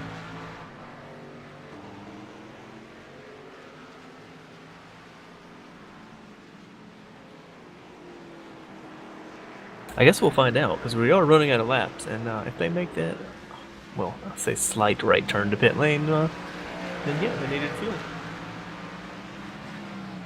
So we've got Nick Miller and Matt Hackathorn still going at it. A little lock up there for Nick, gonna keep it under control. That's a really hard corner before Speedville Bridge there. It's just another downhill off camber. A lot of dirt gets thrown up there from the sand trap. I would say there's not many traditional corners here at Elkhart Lake. No, 12's gonna make the move. No, thought better of it. Once again, the kink, not the best spot to set up a pass. Got cars jumping down pit road. That'd be Carlos Acosta, looks like, going down pit road. Is that David Wilson? 65 on pit Yeah, lane. 65. Yeah, so Eric Mickey has now kind of pulled himself up to 5th there as he's chasing down 4th. No, not really chasing down. He's got a 16-second gap there. But either way, all these guys still have to pit, so Peter Short, he has a 16-second lead over his team owner, Drew Heinzman, continuing to run at about a 1.5 seconds faster than everyone else. Interesting call. Notice from the 65 there, 2 tires, left sides only. Saw the jack come up on the rights, but it came right back down, so that's gonna gain a few spots. Actually gonna leapfrog Andrew Mickey with that strategy, so that's a pretty good move. As his brother, I believe, has cycled back to the top 5. Should cycle in around 2nd or 3rd. I think Drew Eisenman's probably put a pretty good run in here. Might actually stay ahead of Eric. Still got our guy Nathan Velez out there under P4. How about that? Kevin Finn, our Finn. points leader, very quietly, like he's been in the top 5 the whole night. We just haven't mentioned him much, but that U.S. Army Ford Mustang, how about that? Another Eisentech machine. 1, 2, Yeah, just 3. a quiet night for him. Oh, my training paints might be off. I got word from my producer that is not U.S. Army, but whatever. What do I know?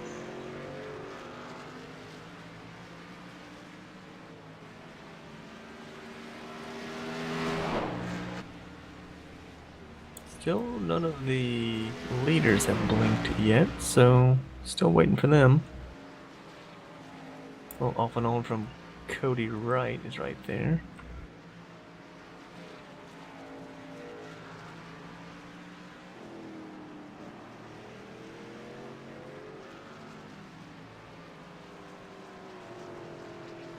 Looks like Andrew Mickey's still catching back up with Travis Bennett here, but it's gonna be, who's that? David Wilson he's fending off. This is a battle for the top 5.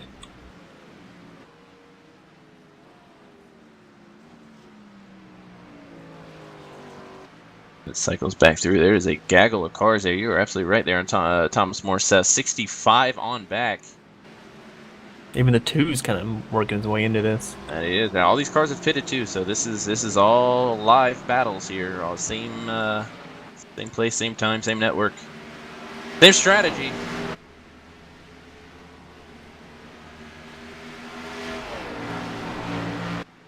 I hear thunder in my background, so that's always promising. Well, I guess you didn't check your radar there, Mr. Fredericks. There's a massive thunderstorm cell thingy running through the entire United States right now. Yeah, I was out at the river today too, so I'm kind of glad we beat that. But yes, I was watching that. It's What do they it's call here. They call it cold front, I believe.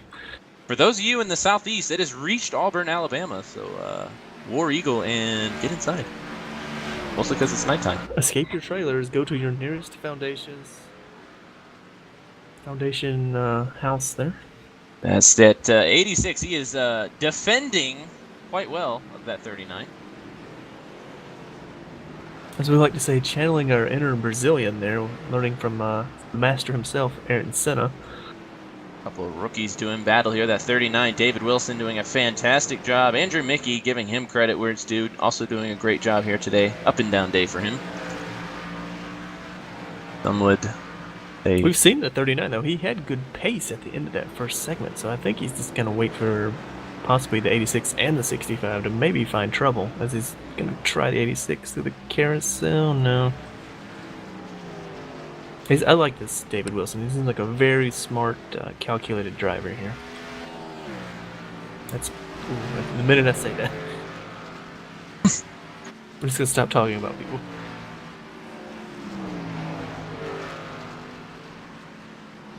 Get the Thomas Morris stamp of approval. That's normally not a good thing. I'll have you know I picked Logano for fantasy picks today. And I was one of everyone else. I picked Truex, so... Although I thought I cursed him by making him start in the rear of the field. So. Oh, we got a... Who's that? Nick Miller almost put a wheel in the grass there in the Canada corner, trying to battle Mike Stevens. And Hackathorn. And Tanner Short. How was that IndyCar race on Saturday night? Ooh. Let's not go there. Russians. Beware. Still waiting for the leaders to blink. Not came down pit lane yet. Gonna call the last minute audible. Definitely. Look, I'm not crazy here. They're not gonna take tires. You waited this late in the run. I was about to say, especially Peter. He's gonna come in and say, "Give me what I need to get to the checkered flag." Which for here, even if you pit with 3 or 4 laps, that's gonna need a fair chunk of fuel. That's true too. God. It looks like finally. Patience pays off for that 39. He gets around the 86. Move him up another position. Yeah, but now you're coming to the very challenging turn 5. Make sure you don't overcook the corner here. Or the guy behind you doesn't overcook the corner. A little bump there. Gonna gather it up. No harm, no foul, though. They didn't actually go off. What happened? Carlos Acosta was a lot closer than that a minute ago. Looks like you found some trouble too.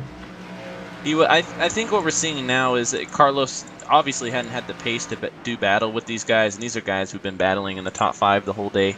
I think their strategies are now overlapping to where, you know, he's back to running the pace he was, which all credit to Carlos running up in the top 5, or close to the top 5, the way he was. Leader on pit lane. As well as, well, he's off pit lane, as we have the 4th place car, Nathan Velez, heading to pit lane. Eric will go ahead and get by him. Kevin Finn still trucking along out there. Don't believe he's pitted yet. Not yet. And Drew Heinzman, I don't believe he's pitted yet.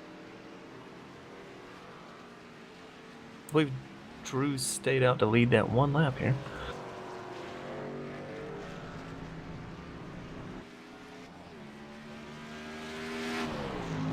I believe we can already tell through the cycles here, Fredericks, of where Peter Short came out and where Eric Nicky came out. Not even close. No. Peter Short and Corvette Corner, and I don't believe Eric's even in turn 5 yet. I mean, I don't believe Peter has ever even faced lap traffic. And Eric, that strategy, I think he was hoping that he would, if the field was a lot tighter, he would have never found himself in traffic. Even after he pitted, he found himself kind of further in the back of the field where there was still a lot of cars. And I think that short pit strategy really kind of backfired on him. Yeah, without a doubt. The back half kind of space themselves out quicker than what you would have thought, having just come off a restart. So it kind of catches you off guard, and sometimes you win by doing that, and sometimes you lose. That strategy works in real life Xfinity racing because the pack is generally tighter with the amount of time it takes you to get on pit road and get off. You would assume you'd be way behind the pack, but the way things were spread out, he just ended up putting himself in the middle of it again. It's called the Mercedes Lewis Hamilton strategy. So we do have Drew Eisman headed to pit lane this time. Someone cutting the grass back there. And the 14 as well. We have Carlos Acosta, I believe, trying to hold off Mike Stevens.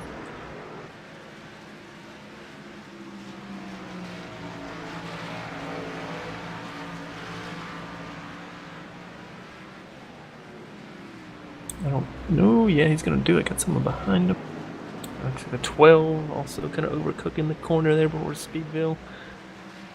Heinzman officially pulling into his stall, as is the 14. We'll see if the 6 can get by them and put himself into second, as there's a car off track back there. He should. Oh, that's going to be really close once we get up to speed here. Definitely already have. Yeah, Finn. Yeah, might get Kevin. I think he'll get Kevin, maybe. Well, I think on pace they're pretty close there, but no, that worked out for Drew Heinzman. I don't think anyone's going to be able to get to him if he stays on track. So he'll come back out in second. Third, once this cycles, it's going to be your 14 car, and Eric Mickey, he'll climb up to 6th. I think he's going to be kicking himself in the butt over that strategy. So we are looking at an Eisentech 1, 2, 3. How about that? Again. Business is booming there for Drew Heinzman and Eisentech Enterprises if they can pull this off. I think they might pull their cars in for a little R&D research here. Those cars are going in the lobby. I'll tell you that over there at Eisentech Enterprises. Those are It's not over lobby yet, cars. though. Eric No. might have something for Kevin. I don't, but like you said, their pace has been pretty similar, especially for old tires here. Interested to see if Kevin, if Evan and Drew do we assume they just took fuel there. In the battle that just won't end, Matt Hackathorn and Mike Stevens still going at it. It looks like it's maybe allowing Nick Miller to get in it a little bit. Still got quite a few car links to catch up to it. Don't tell them that battle's only for 12th. Hey, a point's a point. That's right. Wow, the 63 drives it deep in there. The 12, a little bit deeper. Gonna try the long way around. Not gonna work though. Gonna get a nice little 1X there and some gravel thrown at the Nick Miller machine there. Ooh, 12. Matt, hang it out Hackathorn there in that car. Ooh, 2 cars sideways in the grass. Gonna lose a couple spots with that probably. Still in the grass under braking. That's not the best. Oh, only lost 1 there. Like you said, we're kind of seeing his pace. I think he's having to overdrive the car now to try and keep up ahead of these guys. Either way, he's done a good job of keeping the car on track. He's done all he's could to limit the damage there. Richard Hines, looking at our top 5 in points, it was Kevin Finn, Carlos Acosta, Eric Mickey. So Carlos Acosta's going to lose points to them. Richard Hines running back in 23rd, so he's got to gain a lot of points on him. Wade Lear running only 2 positions ahead of him. He's not going to lose any points to him, really. Tanner Sharp, not that far. Kyle Hanshaw, obviously, we saw him. He never even had a chance on the Literally, grid. Yeah, on the grid. I mean, was never given the opportunity. Now I finally saw where David Wilson Jr. was. He's actually been in every B Series race this season. So sorry about that alternative fact I was giving out earlier. But that 39 car came in 10th. He's definitely going to pick up points there running in here right now. I specialize in the news that is fake. there's no fake news. It's just alternative facts. I was looking for a David Wilson, and then I found a David A. Wilson Jr. That just didn't stick out to me when I was scanning through the driver's standings. Well, that's what I love about this league as well. They'll take the nicknames and change them to just normal names, so you don't have all the extra little add-ons. Oh man, yeah, if you know iRacing and you know if someone's got Mike Smith, there's at least, I think there's like 8, 12, 15 Michael Smiths. At least 15 of them. Yeah, because I'm pretty sure I've seen Michael Smith 15 on track before, so they straighten that up so it looks pretty. Just had the 86 on and off pit lane again. So maybe miscalculated some fuel mileage there? Could be. That's going to drop him back to 15. Yeah, at least 15th, if not, about 15. Andrew came in here 13th in points, making all 3 races he's been in this year. That's not what he needs to make the chase. Or friends, as my predictor's mentioning in my ear. So, white flag is out there for Peter Short. Yeah. one short lap away from him completing this dominating. Now we still have the battle performance. between Mike Stevens, Carlos Acosta, and Matt Hackathorn. It's not going away. It might be just for 10th, but it's still a battle. While this battle's going on, Peter Short's already going to be in victory lane, taking off his fire suits. That's how far true. ahead he is right now. They'll be loading that 33 car up on the trailer, but these guys come across the start-finish line. Reminds me of Eric Jones doing his winning burnout in the Bristol Xfinity race, and the cars were still completing the laps. Oh, jeez. Oh, man. Hearing from our producer watching our chat for us while we're watching this battle, mentioning that they've seen a Michael Smith 44 out there. Yeah. So luckily in this league they adjust that, so we don't have to see that. One wonders how many accounts did you go through there?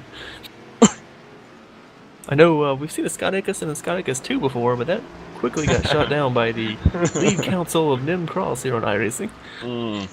Nothing. That gets you an extra month off. Nothing was shady about that by any means. No, not randomly making an account after getting banned off the other one. Oh, boys, I see some damage on that 39. All race long, not a single scratch on it. We got a little left rear crinkle. I believe that was from Andrew Mickey. Well, that's... Gonna have to send a bill to the Bombshell Motorsports group over there. Insert fair assumption. Sure, we're watching that battle still going on. We still got Peter Short here going through the last couple of corners. He can basically park the car, get out, push it across the start-finish line at this point. 26 seconds, that is the gap to Drew Einsman, who has a couple-second gap over Kevin Finn. Carlos Acosta dive in. Has got Peter Short coming to take the checkered flag here. That's right. Battle going on back there, but we're at the start-finish line here watching that 33 car. Peter Short, dominating performance.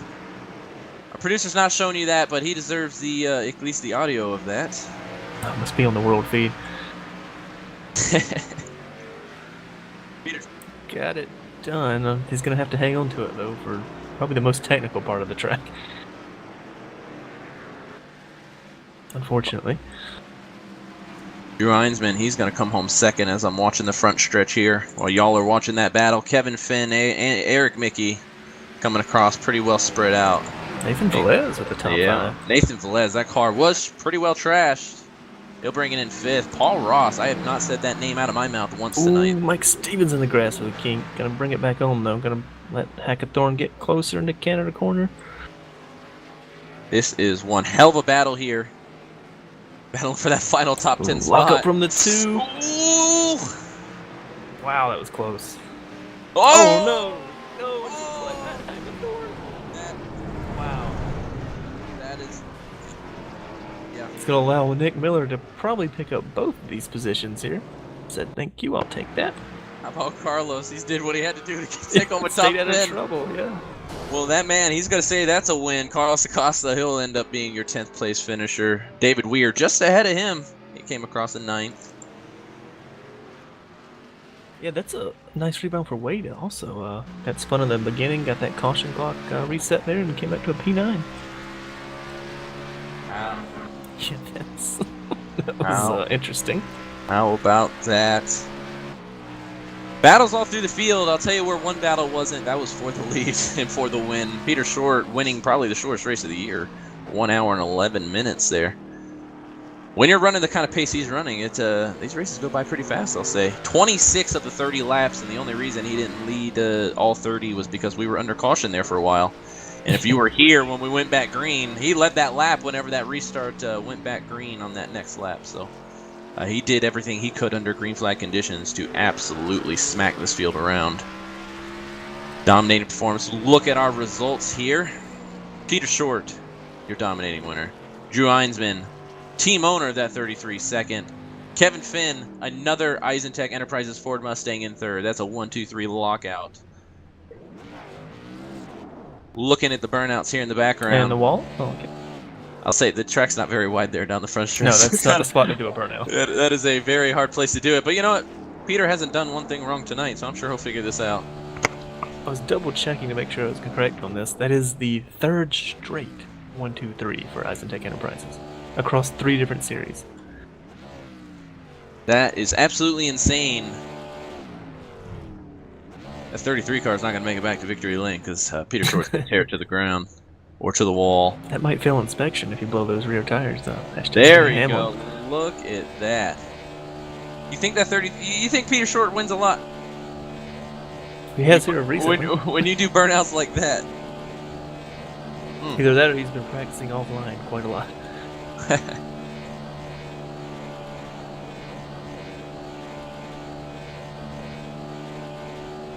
Well, I guess that pretty much wraps up that part. I believe we should probably see if we can grab a few interviews here. Since pretty much coming a common theme here, let's see if we can grab old Kevin Finn, our point leader. I'm assuming still our point leader, Mr. Fredericks. It definitely should be. Carlos Acosta was in second, Eric Mickey was in third, and he beat all of them, so he will definitely extend his point lead there. I'm going to get down to the pit wall and get my camera out, take some pictures here while you rock these interviews here. As our good producer likes to say, we just snatch him here. Does that at home too. And there he is, your P3 finisher tonight, Kevin Finn. So Kevin, looks like you guys once again here at Isentech kind of stunk up the show. You guys just figured out this road course package better than anybody else? Yeah, it was real fun, man. I don't know if we figured out anything else, but breaking points and saving tires, really. But it was real fun tonight. Now, we saw this format used in the Three Rock series with a caution clock.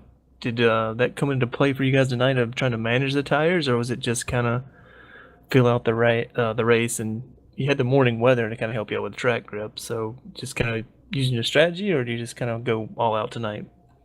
The first run, basically, I was just hanging around top 5 because you just basically racing to 15 minutes, which was like 10 laps or something like that. But yeah, I just hung out top 5, and then we knew we weren't going to get a caution after that, so we pitted as late as we could so we didn't get caught up in the lap traffic. And yeah, ran home 1, 2, 3 tonight. It was pretty nice for Isentech. Yeah, only just over 2 seconds behind your team owner there, Drew Eisenman. We thought you might have had something for him, but just not enough laps and not enough. I guess what's the word here? Not enough right pacing there at the end to catch him. But you did leapfrog, I believe, Eric Mickey through the exchange of pit stops. So I know that was great for you guys as a team tonight.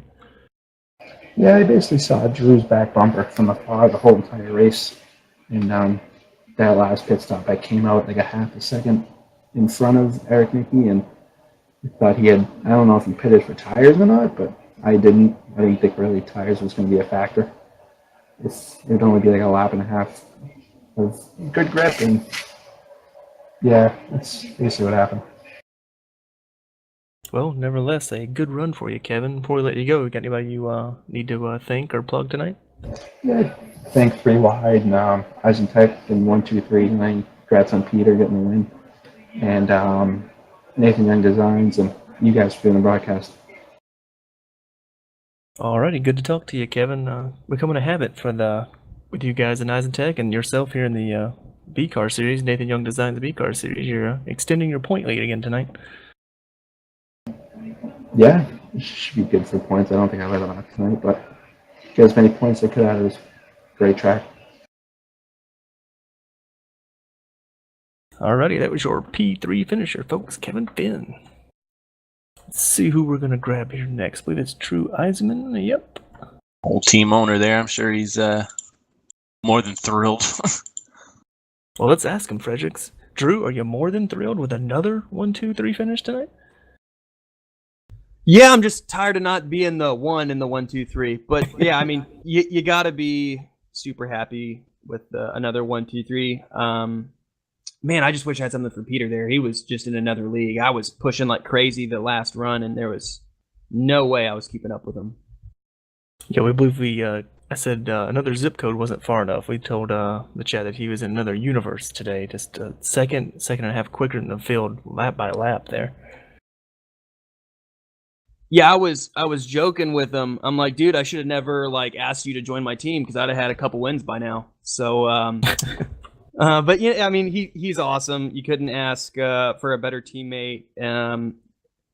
He's unstoppable on these road courses. I think he'll have some competition tomorrow with Cameron, but yeah, I mean, I'll take second. I think that was probably, unless Peter just had a mental lapse or he got wrecked. I think that was as good as I could have asked today. Now, we saw, I believe, yourself and Kevin battle with Eric Mickey in the first stint, leading into the second stint. You guys kind of took advantage and leapfrogged him there by staying out and getting some good laps in, while Eric kind of misplayed the strategy a little bit, got caught up in traffic when he pitted early like that. Was that kind of the plan you focused on, just doing what you could to make sure you stayed in front of Eric, or is it just kind of left your mind once you saw him pit, you kind of forgot about him? No, when I saw him pit early, I had a strategy in my mind, and then that was confirmed when he pitted 2 or 3 laps into that green flag run. I didn't even know if he could make it on fuel from when he pitted. So our whole team's plan was basically try to gap the field, so when we pit, we won't have to deal with any cars that might hold us up. And we took no tires. And we just took as a little fuel as we felt was safe to make it to the end, and it ended up working out. I was actually surprised he was as close as he was. He did a really good job cutting through the lap traffic to catch Kevin and I, because we chopped 10 seconds off our pit time compared to his, so he did a heck of a job. Well, don't sell yourself and Kevin short there. You guys ran a pretty solid race for actually a good. I believe Kevin was in 2 seconds, almost 2 seconds over you at the end. I know he's trying to keep the pressure on you to try and see if he could steal some more points to extend that point lead there. Yeah, Kevin did a great job. He kept me honest. The lap before I pitted, I just wheel hopped. Going in, God, man, I'm terrible with Road America and corners. The really slow right-hander after Canada corner, the kink, and I thought that it was just going to loop around, and I caught it, and I had to run way wide, and I actually dropped my left sides into the sand trap, and that got him right back on my tail after I had worked lap after lap after lap to gap him, and I had about 6 seconds, and that closed back up to 2 after that mistake. So yeah, he kept me honest. It was a fun race, man. The car drove really well. I think the Class Bs on road courses are as good as it gets. So yeah, it was fun, and it was good to have close competition. I was really worried that it would be kind of in tiers, where you get the really fast dude, and then you get another dude, and then another dude, and everyone's 3 or 4 tenths apart, and nobody gets to race each other. But that's not what it was tonight. It was really fun, and I had to push like crazy to stay in front of those guys. That was a pretty good synopsis there. Before we let you go, anybody you need to plug or thank tonight? Just again, got to thank my teammates. And B, we have Kevin with us, and he's done awesome. Cameron, Peter, and Race, and got to thank Corey for putting all this together. He does an awesome job with the league, and every decision that he makes is sound and has reason behind it, and it's really awesome to have an admin that is completely unbiased and just makes decisions on what's best for the league. I've never experienced that before. And Cold Heart Art for sponsoring the Cup Series, Nathan Young Design sponsoring the B Series, and you guys for putting on an awesome broadcast for us. Well, thank you, good sir. Like I said, that pretty much covers up your whole thing. You wrapped it up in a nice little bow for us there. Yeah, I tried. Thanks, guys. All right, there's your P2 finisher, Drew Eisman. About our big race winner. That's the last guy we got here. See if I can find him on my list here. Here he is. Grand Champagne everywhere. Don't get any in your eye there, Morris. The winner chicken dinner for the 3rd race in a row, Peter Short. Mr. Short, how's it feel to dominate Road America? Speechless. I love it. Oh, it's amazing. This is the brilliance of grabbing people out of thin air when we don't check on them. Well, I guess without a winner interview, not much more we can do there. He's just so much emotion here winning at Elkhart Lake. Just got the best of It them. kind of overwhelms you when you're put on the spot here for your race winning interview here. Well, I don't know what happened there, but I'm alive, guys. Oh, we finally got him out. Oh, there he. You know, live streaming, it gets the best of you. Sometimes technology doesn't work. Well, you see, going back to the beginning of the race, I had a push-to-talk issue, and I changed my push-to-talk key, and so here I am, here in Victory Lane, pressing the wrong button. Isn't that fun? Gotta love technology. But I love road courses, man. That was a lot of fun. I love turning left and right, and at the beginning of the season, you know, a lot of people put a circle around Daytona or their favorite track. Well, I put my circle around the past 3 weeks, basically. I love road courses, so winning last week at the Glen and Three Rocks Series was a lot of fun. But to do it here with the Canes number 33 Ford Mustang is a lot of fun. You know, you guys said winner, winner, chicken dinner. Well, it's winner, winner, Canes chicken dinner tonight. And got to thank Isentech for giving me a great ride. And, you know, the thing that was so much fun about tonight was the setup was so good on the long run. It did not drop off like it did last week at Watkins Glen, and I was able to keep pushing and pushing and pushing all the way there to that green flag pit stop we had. And really the unknown was the sixth car because he was on a different strategy. And I know when he pitted, I kind of questioned that strategy because I knew it would put him back in traffic, and really just tried to stay up front and push and push and push, so try and get a delta time on the sixth car, and I was able to come out on top. Without a doubt, definitely. I think some of your other drivers might argue the fact of it fell off a little bit for them, but definitely you set the pace, and we saw just a great consistent laps from you all night long. But I want to know, can you continue the domination into tomorrow night at Sonoma? I honestly love Sonoma. Sonoma is a completely different beast. Tonight the setup was really stable, and the way the nature of Road America is the car is pretty stable into every corner, just because there aren't very many flowing corners back to back. But at Sonoma, it's a completely different beast. You have those S's, and lugging around the Cup car is just a beast there. So we hope to be able to back it up tomorrow night. Again, I circled these road course races as my chance to get a W, and been practicing practice last night, and I think we got a good shot tomorrow. Well, Peter, before we let you go, anybody you need to plug, thank, or just say hello to because you didn't see him tonight? Well, I got to go back and watch the replay of this one, but, you know, Eisenman comes in here and drags me along, and he's probably cursing himself right now. In fact, I know he's cursing himself, but, you know, got to thank him for dragging me over here because I've had a lot of fun. Well, there you have it, folks. Your winner of the last 3 races in a row, looking to make it 4 tomorrow night at Sonoma. Peter Short. Thank y'all. Well, Mr. Fredericks, that was quite the show tonight. It was. I was thoroughly impressed. I know you guys have been seeing this road course action these last, I guess, week or two. But to me, this was my introduction into 3-wide racing and road course racing. And really, they put on a fantastic show. It's hard to do, especially on a tough track like this. And you know what? If you like road course racing and you like 3-wide racing league action, there's more tomorrow. Cup Series action, same time, same place. Sonoma A-Car, the Cold Hard Art Cup Series, coming to you on the twisty-turny, sandy, hilly, Sonoma-y, whiny. Sonoma! Oh, there'll be some whining. The Napa Valley-y.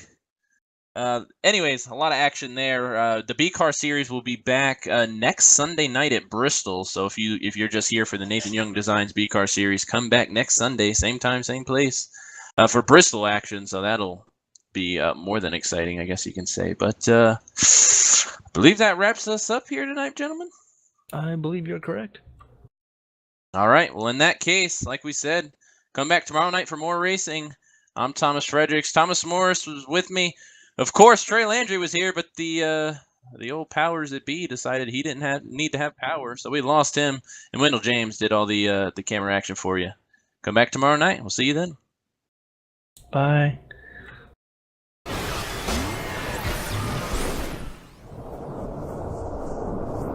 now.